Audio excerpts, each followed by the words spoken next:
ஆடி மாதம் 4ஆம் வெள்ளி எப்பவும் போல எழுந்து ப்ரஷ் பண்ணி குளிச்சுட்டு வாசல் தொளிச்சு கோலம் போட்டாச்சு. கோலம் பிடிச்சிருந்தா லைக் பண்ணுங்க. வெள்ளிக்கிழமை நிலைவாசல் பூஜைக்காக நிலைவாசல்ல மஞ்சள் குங்குமம் வச்சு கோலம் போட்டு மாவிலை தோரணம் ரெடி பண்ணியிருக்கேன். மாவிலையில் இந்த மாதிரி தோரணம் கட்டும்போது பார்க்க ரொம்பவே அழகாக இருந்தது. பிடிச்சிருந்தா கமெண்ட்ல சொல்லுங்க.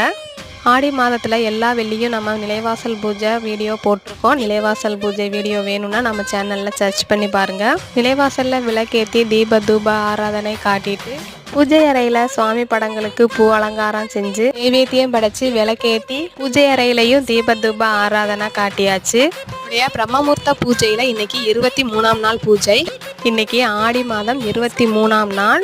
ஆடி மாதத்தின் 4ஆம் வெள்ளி, பௌர்ணமி, வரலட்சுமி விரதம் இவையெல்லாம் சேர்ந்து வரக்கூடிய இந்த நாளில் பூஜை அறையில் விளக்கேற்றி பூஜை பண்ணுறது ரொம்பவே விசேஷம். வீடியோ பிடிச்சிருந்தா லைக் பண்ணுங்கள், ஷேர் பண்ணுங்கள், நம்ம சேனலை சப்ஸ்கிரைப் பண்ணுங்கள்.